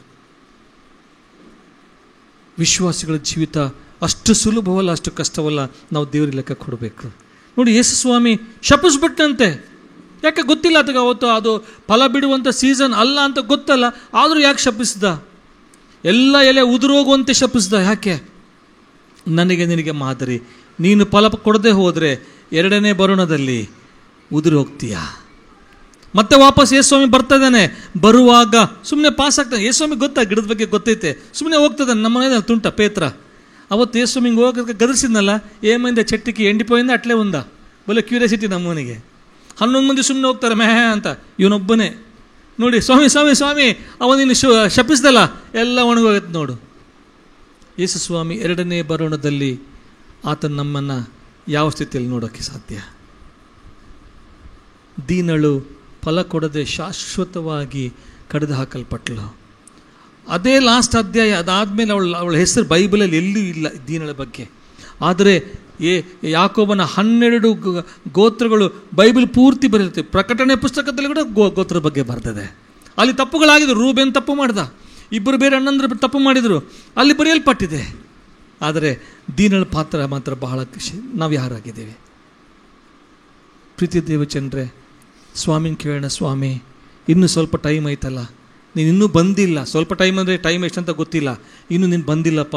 ಅಷ್ಟರೊಳಗಡೆ ನಾನು ನನ್ನ ಮನೆಯನ್ನು ಸಿದ್ಧಪಡಿಸ್ಕೋಬೇಕು. ನನ್ನ ದೀಪ, ಆ ಹಣತೆ, ಎಣ್ಣೆ ಎಲ್ಲ ರೆಡಿ ಮಾಡ್ಕೋಬೇಕು. ನಾನು ಆರಿಸಲ್ಪಟ್ಟಿದ್ದೀನಿ ಅಂಥೇಳಿ ಸುಮ್ಮನೆ ಗೊರಕೆ ಹೊಡೆಯೋದಲ್ಲ. ಕಹಳೆ ಶಬ್ದ, ತುತ್ತೂರಿ ಶಬ್ದ ಬಂದು ಈಗ ಮೊದಲಿಂಗನ ಬರ್ತಾ ಇದ್ದೇನೆ ಅನ್ನುವಾಗ ಅಲ್ಲಿ ನೋಡುವಾಗ ಎಣ್ಣೆ ಇಲ್ಲ, ಯಾರೂ ಕೊಡಲ್ಲ ಎಣ್ಣೆ. ಆವಾಗ ಬಿಡಲ್ಪಟ್ಟಂಥ ಆ ಕನ್ಯರು ನಾನು ಆಗಬಾರ್ದು. ಇವತ್ತು ನಿನ್ನ ಪರಿಸ್ಥಿತಿ ಏನಾಗಿದೆ? ಯೇಸುಸ್ವಾಮಿಗೋಸ್ಕರ ಫಲ ಬಿಟ್ಟಿದೆಯಾ, ಅಥವಾ ಫಲ ಬಿಟ್ಟಂತೆ ಕಾಣಿಸುವಂಥ ಹಚ್ಚ ಹಸಿರಂಥ ಅಂಜೂರ ಮರವಾಗಿದೆಯಾ? ನಮ್ಮನ್ನು ಪರೀಕ್ಷೆ ಮಾಡ್ಕೋಬೇಕು. ನಾವು ಪರರು ನಮ್ಮನ್ನು ವಂಚಿಸೋಕ್ಕಿಂತ ನಮ್ಮನ್ನು ನಾವು ವಂಚಿಸ್ಕೊಳ್ಳೋದು ದೊಡ್ಡ ಅಪರಾಧ. ಅದು ಇರ್ರಿಪ್ಲೇಸಬಲ್. ಇನ್ನೊಬ್ಬರು ಯಾರಾದರೂ ನಮ್ಮನ್ನ ವಂಚನೆ ಮಾಡಿದರೆ ನಾವು ರಿಪೇರಿ ಮಾಡ್ಕೊಂಡು ಅವ್ರ ಸಮಾಸಕ್ಕೆ ಹೋಗೋದಕ್ಕಾಗಲ್ಲ. ನಮ್ಮನ್ನು ನಾವೇ ವಂಚನೆ ಮಾಡ್ಕೊಳ್ತೀವಿ ನೋಡ್ರಿ, ಅದನ್ನು ಯಾರೂ ಏನೂ ಮಾಡೋಕ್ಕಾಗಲ್ಲ. ಫಲ ಬಿಟ್ಟಿಲ್ಲ ಅಂದರೆ ನಮ್ಮನ್ನು ನಾವೇ ವಂಚನೆ ಮಾಡ್ತಾ ಇದ್ದೀವಿ. ದೊಡ್ಡ ಮಿಸ್ಟೇಕ್ ಇದು, ದೊಡ್ಡ ಮಿಸ್ಟೇಕ್. ನಾವು ತಿದ್ಕೋಬೇಕು. ಯಾಕಂದರೆ ಪ್ರತಿ ಸಲ ನಾನು ಬಂದಾಗೆಲ್ಲ ಅಯ್ಯೋರು ಕೊತ್ತಾಗ ಇವರನ್ನ ಒಚ್ಚಿನಾರ ಅನ್ನುವಾಗ ಯಾರು ಎದ್ರಲ್ಲ, ಬಹಳ ವೇದನೆ ಆಗುತ್ತೆ. ಅಯ್ಯೋ ಇಷ್ಟು ಜನ ಇದ್ದೀವಲ್ಲ, ಒಂದು ವಾರದಲ್ಲಿ ಅಣ್ಣ ಎಂತ 200 ಫ್ಯಾಮಿಲೀಸ್ 200 మెంబర్స్ ఉన్నారన్న ఈజీగా పైననే ఉన్నారు కదా. 200 మెంబర్ಸಲ್ಲಿ ಒಬ್ಬರಾದರೂ ಒಂದು ಹೊಸ ಆತ್ಮವನ್ನು ದೇವರ ಕಡೆಗೆ ಇಂಟ್ರಡ್ಯೂಸ್ ಮಾಡೋಕ್ಕೆ ಕರ್ಕೊಂಬರಕ್ಕೆ ಆಗ್ತಾ ಇಲ್ವಾ? ಇಲ್ಲಿ ಒಂದು ವಾಲ್ ಹ್ಯಾಂಗಿಂಗ್ ರೆಡಿ ಇಟ್ಟಿರ್ತಾರೆ, ಒಂದು ಕ್ಯಾಲೆಂಡರ್ ರೆಡಿ ಇಟ್ಟಿರ್ತಾರೆ. ಯಾರಾದರೂ ಹೊಸದಾಗಿ ಬಂದರೆ ಅವ್ರನ್ನ ಗ್ರೀಟ್ ಮಾಡಿ, ವಿಶ್ ಮಾಡಿ, ನಮ್ಮ ಸಂಘಕ್ಕೆ ಬರ್ರಿ ಅಂತ ಹೇಳೋಕ್ಕೆ ಕಾತರದಿಂದ ಮೊದಲನೇ ಸರಿ ಯಾರಾದರೂ ಬಂದಿದ್ದೀರಾ? ನಾವು ಹೇಳಿದ್ರಲ್ಲ ಬರಕ್ಕೆ. ಅವರು ವೇರ್ ಆರ್ ವಿ? ಏನು ಮಾಡ್ತಾ ಇದ್ದೀವಿ ನಾವು? ನಿನ್ನ ಕಾಣಿಕೆಗಳು ಸ್ವಾಮಿಗೆ ಅದು ಪಕ್ಕಿಗಿಟ್ಬಿಡು. ನೀನು ಏನು ಮಾಡ್ತಾ ಇದ್ದೀವಿ, ಸೇವೆ ಅದು ಇದೆಲ್ಲ ಪಕ್ಕಿಗಿಟ್ಬಿಡು. ನಿನ್ನ ಕಮಿಟ್ಮೆಂಟ್ ಎಲ್ಲ ಪಕ್ಕಿಗಿಡು. ಎಷ್ಟು ಆತ್ಮಗಳಿಗೆ ನೀನು ಲೆಕ್ಕ ಕೊಟ್ಟಿದೆಯಾ? ನಾನು ಯಾವಾಗಲೂ ಕೆಲವೊಮ್ಮೆ ನೋಡೋಕ್ಕೆ ಭಯ ಆಗ್ತದೆ, ಯಾರೂ ಇರೋದಿಲ್ಲಲ್ಲಪ್ಪ ಅಂತ. ನಾನು ಒಂದು ಸಭೆ ಹೋಗ್ತೀನಿ, ಅಲ್ಲಿ ಇತ್ತೀಚೆಗೆ ಹೋಗ್ತಾ ಇಲ್ಲ. ಯಾರಾದರೂ ಕರ್ಕೊಂಬಂದಿದ್ದೀರಾ ಅಂದರೆ ಒಂದು 10-15 ಜನ ಸೇರಿ ಎದ್ಬಿಡ್ತಾರೆ. ಅವ್ರನ್ನ ಯಾರ್ಯಾರು ಕರ್ಕೊಂಬಂದ್ರೆ ಬಗಲಾಗಿ ನಿಂತ್ಕೊಂಡ್ರೆ ಓಡೋಗಿ, ಸರ್ ನಾ ಕರ್ಕೊಂಬಂದೀನಿ ಸರ್. ಇಷ್ಟು ಹೆಮ್ಮೆ ಅನಿಸುತ್ತಲ್ಲ. ಓದಿಲ್ಲ, ಅವ್ರು ಯಾರು ಓದಿಲ್ಲ. ಸಣ್ಣ ಸಣ್ಣ ಸಣ್ಣ ಸಣ್ಣ ಸಣ್ಣ ಹೊಲದಲ್ಲಿ ಕೆಲಸ ಮಾಡೋರು, ಬಹಳ ಕಡಿಮೆ ಕೆಲಸ ಮಾಡೋರು. ದಿನಕ್ಕೊಂದು ಗೊತ್ತಿಲ್ಲ ನನಗೆ ಕೂಲಿ ಎಷ್ಟೈತೆ ನನಗೆ ಗೊತ್ತಿಲ್ಲ, 200-300 ರೂಪಾಯಿ ಇರುತ್ತೆ. ಅವರು ಪಾಪ ಇಷ್ಟು ರ್ಯಾಕ್ಸಲ್ಲಿ ಇರ್ತಾರೆ ಅಂದರೆ ಒಂಥರ ಬಟ್ಟೆ ಇರುತ್ತೆ. ಸರ್ ನಮ್ಮ ಮನೆ ಬಾಗ್ಲಾಗ ಸರ್ ಬಾ ಅಂತ ಕರ್ಕೊಂಬಂದೀನಿ ಸರ್ ನಮ್ಮ ಜೊತೆಗೆ ಕೂಲಿ ಕೆಲ್ಸಕ್ಕೆ ಬರ್ತಾಳೆ ಸರ್, ಕರ್ಕೊಂಬಂದೀನಿ ಸರ್ ಇವು ನಮ್ಮ ಟ್ರ್ಯಾಕ್ಟರ್ ಡ್ರೈವರ್ ಸರ್, ದಿನ ಕೂಲಿಗೆ ನರೇಗ ಹೋಗ್ತೀವಿ ಸರ್, ಕರ್ಕೊಂಬಂದೀವಿ ಸರ್. ರೀ ಅವ್ರಿಗೆ ಏನು ಜಾಸ್ತಿ ಓದಿಲ್ಲ, ಅವ್ರಿಗೆ ಬೈಬಲ್ ಕೂಡ ತೊಗೊಂಬರಕ್ಕೆ ಅವ್ರಿಗೆ ಗೊತ್ತಿಲ್ಲ ವಾಕ್ಯ. ಮುಗ್ಧವಾದಂಥ ಮಗುವಿನಂಥ ಮನಸ್ಸು. ಮಿನಿಮಮ್ 10-15 ಜನ ಕರ್ಕೊಂಬರ್ತಾರೆ ಅಲ್ಲಿ. ನಾವಿಷ್ಟು ಪಾಲಿಶ್ಡ್ ಆಗಿ, ಟ್ರಿಮ್ ಆಗಿ, ಡೀಸೆಂಟ್ ಆಗಿ, ಸೆಂಟ್ ಹಾಕ್ಕೊಂಡು ಅಲ್ಲ, ಆತ್ಮದ ಸೆಂಟ್ ಇಲ್ದಂಗೆ. ದೇವ್ರು ನಾನು ಯಾರನ್ನ ತೆಗೆದು ಹಾಕಿ ಮಾತಾಡಲ್ಲ, ನನ್ನನ್ನು ಹಿಡ್ಕೊಂಡು ನಾನು ಮಾತಾಡ್ತಾ ಇದ್ದೀನಿ. ಯಾರನ್ನು ಖಂಡಿಸುವಂಥ ಜವಾಬ್ದಾರಿ ಇಲ್ಲ, ಆ ಧೈರ್ಯ ನನಗೆ ದೇವರು ಕೊಟ್ಟಿಲ್ಲ. ಹೊಸದಾಗಿ ನಮ್ಮಲ್ಲಿ ಒಂದು ತೀರ್ಮಾನ ಬೇಕು. ಅಟ್ಲೀಸ್ಟ್ ಒಬ್ಬರಿಗೆ ಸ್ವಾಮಿ ನೋಡುವಾಗ, 2ನೇ ಸಲ ಬಂದಾಗ, ಈ ಮಗ ನನ್ನ ಮಗ ಅಲ್ಲ, ಓಕೆ, ಅಂಜೂರದ ಮರನ, ವೆರಿ ಗುಡ್. ಒಳಗೆ ನೋಡಿದಾಗ ಒಂದಾದರೂ ಹಣ್ಣು, ಅದನ್ನು ತಿಂದು ಸ್ವಾಮಿ ತೃಪ್ತಿ ಆಯಿತು. ಇಷ್ಟು ಹೆಮ್ಮೆ. ಬಲ ನಂಬಿಗಸ್ತನಾದ ಒಳ್ಳೆಯ ಆಳು, ನಿನ್ನ ದಣಿಯ ಸೌಭಾಗ್ಯದಲ್ಲಿ ಸೇರು. ಎಲ್ಲಿಯಾದರೂ ನಿಂತ್ಕೊಂಡು ದೇವರು ಮಾಡಿದಂಥ ಮಹೋಪಕಾರವನ್ನು ಆತನ ಭಕ್ತರ ಸಮೂಹದಲ್ಲಿ ಕೊಂಡಾಡುವಂಥ ಒಂದು ಅವಕಾಶ ಅಷ್ಟೇ. ತೀರ್ಮಾನ ಮಾಡೋಣ. ಮುಂದಿನ ವಾರ ಇವರನ್ನು ಫಸ್ಟ್ ಟೈಮ್ ಚರ್ಚ್ಗೆ వచ్చినాರಾ ಅಂತ ಅಯ್ಯರು ಹೇಳುವಾಗ ಒಂದು ಆತ್ಮವನ್ನು, ಎಷ್ಟು ಹೆಮ್ಮೆ ಆಗುತ್ತೆ. ಸರ್ ಇವ್ರು ನಮ್ಮ ಮನೆ ಬಂದು, ಸರ್ ಈ ಶೆಟ್ಟಿ ದಿನ ಅವ್ರ ಅಂಗಡಿ ಹೋಗ್ತೀನಿ ಸರ್, ನಾನು ಆ ಶೆಟ್ಟಿಗೆ ಕರ್ಕೊಂಬಂತೀನಿ. ಒಂದು ಸಲ ಒಬ್ಬ ಮನುಷ್ಯ, ಜ್ಯೋತಿಷಿ ಹೇಳುವಂಥ ಮನುಷ್ಯ ಬಂದು ಅಯ್ಯರ ಹತ್ರ ಪ್ರಾರ್ಥನೆ ಮಾಡಿಸ್ಕೊಂಡ. ನಮಗೆ గుర్తుందా? ఒక ఆయన జ్యోతిష్ చెప్పే ఆయన లావుగుంటాడు, స్పెక్స్ వేసుకున్నాడు, గిళి శాస్త్ర చిలక శాస్త్రం చెప్పే మనిషి వచ్చిండు ఇక్కడికి. ಆತ ಬಂದು ಪ್ರೈಸ್ ದ ಲಾರ್ಡ್ ಸಾರ್ ಅಂತ ಇಲ್ಲ, ಪ್ರೈಸ್ ದ ಲಾರ್ಡ್ ಸಾರ್ ಅಂತ ಹೇಳ್ದ. ಇಷ್ಟು ಖುಷಿ ಆಯಿತು ಗೊತ್ತಾ. ಬಂದು ಇಲ್ಲಿ ನಿಂತ್ಕೊಂಡು ಆಮೇಲೆ ಹೋಗಿ ಅಯ್ಯರ ಹತ್ರ ಪ್ರಾರ್ಥನೆ ಮಾಡಿಸ್ಕೊಂಡು. ಯಾರು ಕರ್ಕೊಂಬಂದ್ರು ನಮಗೆ ಗೊತ್ತಿಲ್ಲ, ಹೆಂಗೆ ಬಂದೋ ಗೊತ್ತಿಲ್ಲ. ಅದನ್ನು ನೋಡುವಾಗೆಲ್ಲ ಇಷ್ಟು ಖುಷಿಯಾಗುತ್ತೆ, ಈ ಮನುಷ್ಯನಿಗೆ ದೇವ್ರ ವಾಕ್ಯ ತಲುಪಿತು ಅಷ್ಟೇ. ಮುಂದೆ ಏನು ಮಾಡ್ತಾವೆ ಅದು ಬೇರೆ ವಿಷಯ. ಬೀಜ ಬಿತ್ತೋದು ನಮ್ಮ ಕೆಲಸ, ಮಿಕ್ಕಿದ್ದು ದೇವ್ರ ಕೆಲಸ. ಮಾಮೂಲು ಮಾತಲ್ಲ. ಗಿಳಿಶಾಸ್ತ್ರ ಹೇಳೋರು ಅವ್ರು ಕೆಲವರಲ್ಲಿ ಬೇರೆ ಬೇರೆ ಇರ್ತವೆ, ವಶೀಕರಣ ಇರ್ತವೆ, ಬೇರೆ ಬೇರೆ ಏನೆಲ್ಲ ಇರ್ತವೆ. ಮುಖ ಫೇಸ್ ರೀಡಿಂಗ್ ಬಲೆ ಪರ್ಫೆಕ್ಟಾಗಿ ಮಾಡ್ತಾರೆ ಅವರು. ಹಂಗೆ ಕಾರ್ಡ್ ಹಾಕ್ಬಿಡ್ತಾರೆ ನಮ್ಮನ್ನ ಬಿಳಂಗೆ. ಅಂಥ ಮನುಷ್ಯ ಬಂದು ದೇವ್ರ ವಾಕ್ಯ ಕೇಳಿಸ್ಕೊಳ್ಳೋಣಂದರೆ, ಒಬ್ಬ ಪಾಪಿ ರಕ್ಷಣೆ ಹೊಂದಿದರೆ ಪರಲೋಕದಲ್ಲಿ ದೊಡ್ಡ ಸಂತೋಷ. ತೀರ್ಮಾನ ಮಾಡೋಣ ಪ್ರಿಯರೇ, ತೀರ್ಮಾನ ಮಾಡೋಣ. ಅಟ್ಲೀಸ್ಟ್ ನೆಕ್ಸ್ಟು ಪಾಸ್ಟ್ರು ఎవరನ್ನ కొత్తవాళ్ళు వచ్చినారా, ಒಬ್ಬರನ್ನ ಕರ್ಕೊಂಬಂದು ಸರ್ ಕರ್ಕೊಂಬಂದೀವಿ ಅಷ್ಟೇ. ಆ ವಾರದಲ್ಲಿ ಕೂತ್ಕೊಂಡು ವಾಕ್ಯ ಹೆಂಗೆ ಕೇಳಿಸ್ಕೊತಾರಲ್ಲ, ಅದಾದಮೇಲೆ ಮುಂದೆ ಅವ್ರಿಗೋಸ್ಕರ ನಾವು ಪ್ರಾರ್ಥನೆ ಮಾಡೋಣ. ಅದು ಫಲ ಕೊಡುವಂಥ ಸಮಯದಲ್ಲಿ ಫಲ ಕೊಡುತ್ತೆ. ಇವತ್ತು ನಾನು ನನ್ನ ಮರಕ್ಕೆ ಕೊಡಲಿ ಏಟು ಬಿದ್ದಿದೆ, ನನ್ನ ಸ್ವಂತ ಅಪರಾಧದಿಂದ ಬಿದ್ದಿದೆಯಾ ಅಥವಾ ದೇವರ ಚಿತ್ತದ ಮೇರೆಗೆ ಬಿದ್ದಿನ ಪ್ರಶ್ನೆ ಮಾಡಿ. ಯೋಬನಿಗೆ ದೇವರ ಚಿತ್ತದ ಮೇರೆಗೆ ಬಿದ್ದಿತ್ತು, ಅವನು ಮತ್ತೆ ನೀರಿನ ವಾಸನೆ ಚಿಗುರಿದ್ದ. ದಾವೀದನಿಗೆ 2 ರೀತಿ ಪೆಟ್ಟು ಬಿತ್ತು. ಒಂದು ಸೌಲ ದೇವರ ಉದ್ದೇಶದ ಮೇರೆಗೆ ಅವನ ಬೆನ್ನಟ್ಟಿ ಅವನು ಕೊಡ್ಲಿಕ್ಕೆ ಅವನು ಪೆಟ್ಟು ಬಿತ್ತು, ಮತ್ತೆ ಚಿಗುರ್ಕೊಂಡ. ಆಮೇಲೆ ತನ್ನ ಸ್ವಂತ ಅಪರಾಧ ಬತ್ಷೆಬೆಯಲ್ಲಿ ಪಾಪ ಮಾಡಿ ಮತ್ತೆ ಕೊರಡಾದ ಪೆಟ್ಟು ಬಿತ್ತು ಅವನಿಗೆ. ಆದರೆ ಬೇಡ್ಕೊತಾನೆ, ಸ್ವಾಮಿ ಪವಿತ್ರಾತ್ಮನ ನನ್ನಿಂದ ತೆಗಿಬೇಡ, ನಿನ್ನಿಂದ ನನ್ನ ತೊರಿಬೇಡ ಸ್ವಾಮಿ. ಅಂಗಲಾಚ ಅಮ್ಮ ಅಂತ ಹೆಂಗೆ ಬೇಡ್ಕೊ, ಮಕ್ಕಳನ್ನ ಹೊರಗಡೆ ತಪ್ಪು ಮಾಡಿದ ಹೊರಗೆ ಹಾಕ್ತಾರೆ ಕತ್ಲಾಗ, ಇನ್ನೊಂದ್ಸಲ ಮಾಡಲ್ಲಮ್ಮ, ತಪ್ಪಾಯ್ತಮ್ಮ, ಆ ರೀತಿ ಬೇಡ್ಕೊಂಡು ಮತ್ತೆ ದಾವೀದ ದೇವ್ರ ಸನ್ನಿಧಾನದಲ್ಲಿ ಬಂದ. ನಮಗೆ ಅಂಥ ಕಠಿಣ ಮನಸ್ಸಿದೆಯಲ್ಲ, ಬೇಡ್ಕೊಳ್ಳೋಷ್ಟು ಬುದ್ಧಿ ನಮಗಿಲ್ವಲ್ಲ. ಕೇಳೋಣ ಸ್ವಾಮಿನೇ, ಸ್ವಾಮಿ ಒಂದು ಅವಕಾಶ ಕೊಡಪ್ಪ, ನಿನ್ನ ಮತ್ತೆ ತಿರುಗಿ ಬರೋಷ್ಟರೊಳಗಡೆ ಒಬ್ಬರಿಗಾದರೂ ನಿನ್ನ ಸ್ವಾರ್ಥ ಹೇಳುವಂತ. ನನಗೆ ಹೇಳಕ್ಕೆ ಬರಲ್ಲ, ಹೇಳೋತ್ತ ಕರ್ಕೊಂಬ. ಆ ಸ್ತ್ರೀ, ಸಾಮಾನ್ಯ ಸ್ತ್ರೀ ಅದೇ ಮಾಡಿದ್ಲು. ನಾನು ಹೇಳಿದೆ ನೀವು ಬರೋದಿಲ್ರಿ, ನನ್ನ ಕ್ಯಾರೆಕ್ಟರ್ ಚೆನ್ನಾಗಿಲ್ಲ, ಬಾವಿ ಹತ್ರ ಕೂತ್ಕೊಂಡು ಬರ್ರಿ, ನಾನು ಮಾಡಿದೆಲ್ಲ ಹೇಳೇನ. ಯಾರು ಆಕೆಯನ್ನ ಕೆಟ್ಟ ಸ್ತ್ರೀ ಅಂತ ಬೈದಿರ್ತಾರಲ್ಲ ಅವ್ರ ಹತ್ರ ಹೋಗಿ ಹೇಳ್ತಾಳೆ, ನನ್ನ ಮಾತು ನಂಬಬೇಡ್ರಿ ಅಕ್ಕ, ನೀವು ನನ್ನ ಕುಟುಂಬನ ಹಾಳು ಮಾಡೀನಿ, ನನ್ನ ಮಾತು ನಂಬಬೇಡ್ರಿ, ನೀವೇ ಬಂದು ಕೇಳಿಸ್ಕೊಳ್ರಿ, ಅವ ನೀವು ನಂಬ್ರಿ. ಎಂಥ ಒಂದು ತಾಳ್ಮೆ ಮಾಯಮ್ಮಂದು, ತಗ್ಗಿಸಿಕೊಳ್ಳೋಕೆ. ನನ್ನ ಮಾತು ನಂಬಬೇಡ್ರಿ, ಅದಕ್ಕಂತ ನೀವು ರಕ್ಷಣೆ ಕಳ್ಕೊಳಕ್ಕೆ ಹೋಗ್ಬೇಡ್ರಿ, ಅಲ್ಲಿ ಬರ್ರಿ, ಒಂದು 3 ತಾಸು ಕೂತ್ಕೊಂಡು ಕೇಳಿಸ್ಕೊಳ್ರಿ. ಆ ಜನರು ಆಮೇಲೆ ಟೆಸ್ಟಿಮನಿ ಕೊಡ್ತಾರೆ, ನಾವು ನಂಬಿದ್ದು ನಿನ್ನ ಮಾತಿನಿಂದಲ್ಲ, ಆತನ ಮಾತು. 3 ದಿವಸ ಗಾಸ್ಪಲ್ ಮೀಟಿಂಗ್ ಫಸ್ಟ್ ಆಕಿನೇ ಆರ್ಗನೈಸ್ ಮಾಡಿದ್ದು. ತನ್ನಂತ ತಗ್ಗಿಸಿಕೊಂಡ್ಳು, ಇಡೀ ಊರಿಗೆ ರಕ್ಷಣೆಗೆ ಬಂತು. ಕೆಟ್ಟ ಸ್ತ್ರೀ. ಮತ್ತೆ ನಾವು ಒಳ್ಳೆಯವರು, ಸಜ್ಜನರು, ಸಂಪನ್ನರು, ಬಹಳ ಡಿಗ್ನಿಫೈಡ್ ಇಲೈಟ್ ಫ್ಯಾಮಿಲಿ. ನಾವು ನಮ್ಮಲ್ಲಿ ಲೈಟೇ ಇಲ್ಲ. ಪ್ರಾರ್ಥನೆ ಮಾಡಿ ಕಣ್ಮುಚ್ಚಿ. ಸ್ತೋತ್ರ ಸ್ವಾಮಿ.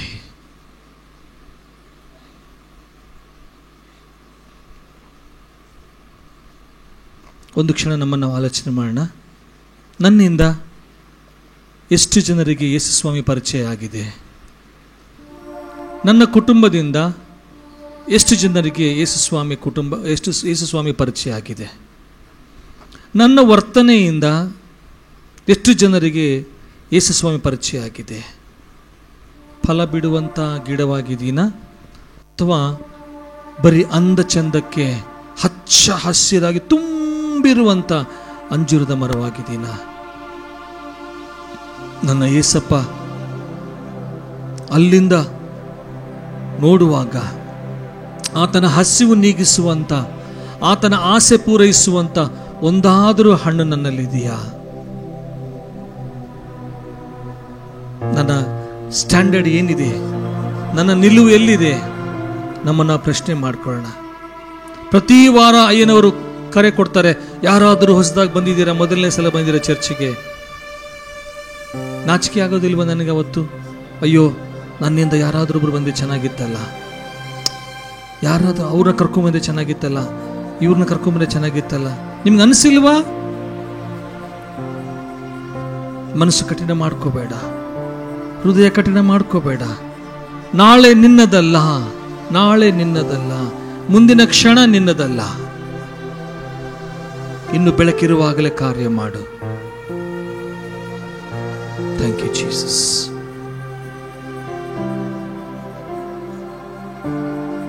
ಮಾಡಿದ ಪಾಪವ ನಾ ಮಾಡದಂತೆ, ಲೋಕದ ಆಸೆಗೆ ಬಲಿಯಾಗದಂತೆ. ಮಾಡಿದ ಪಾಪವ ನಾ ಮಾಡದಂತೆ, ಲೋಕದ ಆಸೆಗೆ ಬಲಿಯಾಗದಂತೆ. ನಿನ್ ಪ್ರೀತಿಯ ಈ ಜಗದಲ್ಲಿ, ನಿನ್ ಪ್ರೀತಿಯ ಈ ಜಗದಲ್ಲಿ ಸಾರಲು ನನ್ನನ್ನು ಮಾರ್ಪಡಿಸು, ತೋರಲು ನನ್ನನ್ನು ನೀ ನಡೆಸು. ಬದಲಾಯಿಸು ದೇವನೇ, ನನ್ನ ಉಪಯೋಗಿಸು ನಿನ್ನಲಿ. ಬದಲಾಯಿಸು ದೇವನೇ, ನನ್ನ ಉಪಯೋಗಿಸು ನಿನ್ನಲಿ. ನಿನ್ನ ಪ್ರೀತಿಯ ಜಗಕ್ಕೆ ಸಾರಲು, ನಿನ್ನಾಲಯವ ಕಟ್ಟಲು. ನಿನ್ನ ಪ್ರೀತಿಯ ಜಗಕ್ಕೆ ಸಾರಲು, ನಿನ್ನಾಲಯವ ಕಟ್ಟಲು. ಸ್ವಾಮಿ, ನಿನ್ನ ಪ್ರೀತಿಯ ಜಗಕ್ಕೆ ಸಾರಲು, ನಿನ್ನ ಆಲಯವನ್ನು ಕಟ್ಟಲು ನನ್ನ ಬದಲಾಯಿಸು, ನನ್ನ ಮಾರ್ಪಡಿಸು, ನನ್ನ ಉಪಯೋಗಿಸು. ಆತ್ಮಗಳ ಬಗ್ಗೆ ಭಾರ, ನನ್ನ ಊಟವನ್ನು ಕಸಿಲಿ ಸ್ವಾಮಿ. ಆತ್ಮಗಳ ಬಗ್ಗೆ ಇರುವಂಥ ಭಾರ ನನ್ನ ನಿದ್ದೆಯನ್ನು ದೂರ ಮಾಡಲಿ. ಆತ್ಮಗಳ ಬಗ್ಗೆ ಇರ್ತಕ್ಕಂಥ ಹಸಿವು ಸ್ವಾಮಿ, ನನ್ನ ಸ್ವಾಮಿ ಸೌಕರ್ಯಗಳನ್ನು, ನನ್ನ ಕಂಫರ್ಟ್ಸ್ ನನ್ನಿಂದ ಕಸಿದು ಹಾಕಲಿ ಸ್ವಾಮಿ. ಒಂದು ಆತ್ಮಕ್ಕಾದರೂ ಸ್ವಾಮಿ ನಾನು ಸುವಾರ್ತೆ ಹೇಳಿದಂತೆ ವಿಶ್ರಮಿಸಬಾರದು. ಒಂದು ಆತ್ಮಕ್ಕಾದರೂ ಸ್ವಾಮಿ ನಿನ್ನ ಪರಿಚಯ ಮಾಡಿದಂತೆ ನಾನು ಊಟ ಮಾಡಬಾರದು ಸ್ವಾಮಿ. ಅಂತ ಒಂದು ಹಸಿವು ನನಗೆ ದಯಪಾಲಿಸು ಆತ್ಮದೇವರೇ. ಹೊರನೋಟಕ್ಕೆ ಹಚ್ಚ ಹಸಿರಾಗಿರುವಂಥ ಅಂಜೂರದ ಮರ, ಆದರೆ ನೀನು ಹತ್ತಿರ ಬಂದು ಆಸೆಯಿಂದ ಹಸಿವಿನಿಂದ ನೋಡುವಾಗ, ಅಯ್ಯ ನನ್ನಲ್ಲಿ ಏನೂ ಇಲ್ಲ, ಕ್ಷಮಿಸು ನನ್ನ ಒಡೆಯ, ಕ್ಷಮಿಸು. ಒಂದು ಅವಕಾಶ ಸ್ವಾಮಿ, ಒಂದು ಅವಕಾಶ. ದೀನಳು ತಂದೆ ಮನೆಯಿಂದ ದೂರವಾಗಿ ಹೋಗಿ ಜೀವಿತ ಹಾಳು ಮಾಡಿಕೊಂಡ್ಳು. ಅಯ್ಯ, ಯಾಕೋಬನಿಂದ ಬರುವಂತ ಆಶೀರ್ವಾದಗಳೆಲ್ಲದಿಂದ ವಂಚಿತಳಾದ್ಲು. ಕ್ಷಮಿಸು ನನ್ನೊಡೆಯ, ಕ್ಷಮಿಸು. ಜೀವಿಸುವ ಕಾಲದಲ್ಲಿ ಆತ್ಮಗಳಿಗೋಸ್ಕರ ತಹತಹಿಸುವಂತ, ಹಪಹಪಿಸುವಂತ ಆ ಒಂದು ದಾಹ, ಆ ಹಸಿವು, ಆ ವಾಂಛೆ, ಆ ಅಗ್ನಿ ನನ್ನನ್ನು ಸುಡಲಿ ಸ್ವಾಮಿ. ನನ್ನ ಮಕ್ಕಳಿಗೋಸ್ಕರ, ನನ್ನ ಹೆಂಡತಿಗೋಸ್ಕರ, ನನ್ನ ಗಂಡನಿಗೋಸ್ಕರ, ನನ್ನ ಮೊಮ್ಮಕ್ಕಳಿಗೋಸ್ಕರ, ನನ್ನ ಆಸ್ತಿಗೋಸ್ಕರ ಎಷ್ಟು ನಾನು ಹಗಲಿರುಳು ಶ್ರಮಿಸ್ತೇನೋ ಅದಕ್ಕಿಂತಲೂ ಒಂದು ಹೆಜ್ಜೆ ಮುಂದೆ ಹಾಕಿ ಸ್ವಾಮಿ. ನಶಿಸಿ ಹೋಗುವಂತ ಆತ್ಮಗಳಿಗೋಸ್ಕರ ಶ್ರಮಿಸುವಂತ ಭಾಗ್ಯ ನನ್ನದಾಗಿಸು. ಜೀವಿಸುವ ಸ್ವಾಮಿ, ಇಲ್ಲಿವರೆಗೂ ನಿಂತಂತ ನನ್ನೊಟ್ಟಿಗೂ ಕೇಳಿಸಿಕೊಳ್ಳುವಂತ ನಮ್ಮೆಲ್ಲರೊಟ್ಟಿಗೆ ನೀನು ಸ್ಪಷ್ಟವಾಗಿ ಮಾತಾಡಿದಿ ಸ್ವಾಮಿ. ನಾವೆಲ್ಲಿ ತಪ್ಪಿ ಹೋಗಿದ್ದೇವೆ ಅದನ್ನು ನೀನು ಸ್ಪಷ್ಟವಾಗಿ ತೋರಿಸಿದಿ ಸ್ವಾಮಿ. ಕ್ಷಮೆ ಯಾಚಿಸ್ತಾ ಇದ್ದೇವೆ, ಕೈ ಒಡ್ಡಿ ಬೇಡ್ತಿದ್ದೇವೆ ಸ್ವಾಮಿ, ನಮ್ಮನ್ನು ಕ್ಷಮಿಸು. ಬರೀ ಡಂಬಾಚಾರದ ಜೀವಿತ ನಮ್ಮದಾಯಿತು, ಬರೀ ಬೂಟಾಟಿಕೆಯ ಜೀವಿತ ನಮ್ಮದಾಯಿತು. ಯಥಾರ್ಥತೆ ನಮ್ಮಿಂದ ದೂರವಾಯಿತು ಸ್ವಾಮಿ, ಸಹಜತೆ ನಮ್ಮಿಂದ ಮಾಯವಾಯಿತು. ಕ್ಷಮಿಸಪ್ಪ. ಜೀವಿಸುವ ಕಾಲವೆಲ್ಲ ನಿನಗೋಸ್ಕರ, ಆತ್ಮಗಳ ಅಭಿವೃದ್ಧಿಗೋಸ್ಕರ, ಪರಲೋಕವನ್ನು ತುಂಬಿ ತುಳುಕಿಸುವಂತ ಆ ಯೋಜನೆ ಹತ್ರ ನಾವು ಕಾಲು ಹಾಕುವಂತೆ, ದಾಪುಗಾಲು ಹಾಕುವಂತೆ ನಮ್ಮನ್ನು ಎಚ್ಚರಿಸಬೇಕಾಗಿತ್ತು. ಸ್ತೋತ್ರ. ಇಲ್ಲಿವರೆಗೂ ನೀನು ಮಾತನಾಡಿದ ನಾವೆಲ್ಲರೂ ಕೇಳಿಸ್ಕೊಂಡಿದ್ದೇವೆ. ನಿನಗೆಲ್ಲ ಘನಮಾನ ಮಹಿಮೆ ಸಲ್ಲಿಸ್ತಾ ಯೇಸುವಿನ ಪರಿಶುದ್ಧ ನಾಮದಲ್ಲಿ ಬೇಡಿದ್ದೇವೆ ತಂದೆ, ಆಮೆನ್. ಆಮೆನ್. ప్రార్థన. సర్వశక్తిమంతుడైన మా తండ్రి, పరిశుద్ధుడానికి వందనాలు చెల్లిస్తుంటున్నాం. ఇక దినాన్ని బట్టి నీకు స్తోత్రాలు.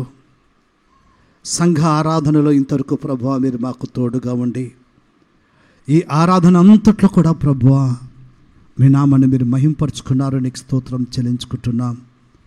పాటల ద్వారా, స్తుతి ఆరాధనలో, సాక్షుల ద్వారా, వాక్య పరిచర్లో మీరు మహిమ పొందినారు నాయన. అలాగే నా తండ్రి, నీ బిడ్డలు ప్రభా మిమ్మల్ని ప్రేమించి నీ మహిమగణ పరిచర్యలో విశ్వాసముతో విత్తిన కానుకను బట్టి నీకు స్తోత్రాలు నాయన. సమర్పించిన బిడ్డలను, వారి కుటుంబాలను కూడా మీరు దీవించమని అడుగుతుంటున్నాం. వారికి కావలసిన పరలోకపు ఆశీర్వాదాలతో మెండుగా దీవించండి నాయన. అలాగే నీ బలలో పాల్గొనే గొప్ప ఆధిక్యతను మరి మాకు ఇచ్చినందుకు నీకు స్తోత్రం. మీరు అక్కడ పర్యంతరమే మేమందరం నమ్మకస్తులుగా నీ సన్నిధిలో యథార్థవంతులుగా ఉండే కృప దయచే దైవానికి స్తోత్రాలు. అలాగే నా ప్రభువా, చెరువు వచ్చిన బిడ్డలందరి కొరకు కూడా నేను ప్రార్థిస్తున్నాను. వచ్చిన ప్రతి ఒక్కరిని కూడా నీ కృపలకి జ్ఞాపకం చేసుకోండి, పేరు పేరు దీవించండి, వ్యక్తిగతంగా ఆశీర్వదించండి నాయన. అలాగే నా ప్రభు, మా తండ్రి చెప్పబడిన ప్రతి ప్రార్థన విజ్ఞాపనలన్నిటి కొరకు కూడా మేము ప్రార్థిస్తున్నాం. ఆశీర్వదించండి దేవానికి స్తోత్రాలు. నా ప్రభ, ఈ నెల 13వ తారీఖున జరగబోతారంటే యూత్ కాన్ఫరెన్స్ బట్టి నీకు స్తోత్రం. నా ప్రభ, యూత్ కాన్ఫరెన్స్ చాలా అద్భుతకరంగా, ఘనంగా నీకు మహిమకరంగా జరిగించండి నాయన. ఈ నెల 9, 10, 11 తారీఖుల్లో 3 దినాలు జరగబోతారంటే ప్రభ, VBS కోరు కూడా మేము ప్రార్థిస్తున్నామయ్యా. VBS కూడా అద్భుతకరంగా మీరు జరిగించిన ఆయన. నా తండ్రి, మీ నామానికి మహిమ తెచ్చుకోండి దేవానికి స్తోత్రం నా తండ్రి. అలాగే నా ప్రభువా, ఈ సమయంలో ఈ యొక్క యూట్యూబ్ ద్వారా ఎందరైతే ఈ యొక్క వాక్యాన్ని వింటున్నారో, వింటున్న బిడ్డలను, వారి కుటుంబాలను కూడా మీరు దీవించమని అడుగుతుంటున్నాం తండ్రికి స్తోత్రం. మేమందరం తిరిగి మా గృహాలు వెళుతుండగా నీ సన్నిధి, నీ కాపుదల మాకు తోడుగా ఉంచండి. రాబోయే వారమంతా నీ కృపాక్షేమములే మా అందరి వెంట ఉంచమని అడుగుతుంటున్నాం. జరగబోయే ప్రతి సంఘ కార్యక్రమం అన్నింటిలో కూడా దేవ మీరు తోడుగా నడిపించి మీరు మహిమ పొందమని, మీకే సమస్త ఘనత, మహిమ, ప్రభావాలు చెల్లించుకుంటూ నేను స్తుతిస్తూ యేసుక్రీస్తు నామములో ప్రార్థించి వేడుకొనుచున్నాము తండ్రి, ఆమేన్. తండ్రి అయిన దేవుని యొక్క ప్రేమయు, యేసుక్రీస్తు యొక్క కృప, పరిశుద్ధాత్మిక సహవాసము చేరువచ్చిన మనందరికీ, మన కుటుంబములకును, మన సంఘమంతటికి, యూట్యూబ్ ద్వారా వాక్య పరిచయించిన బిడ్డలకును, వారి కుటుంబములకును, సకల పరిశుద్ధులకును సదాకాలము తోడై ఉండునుగాక. ఆమేన్.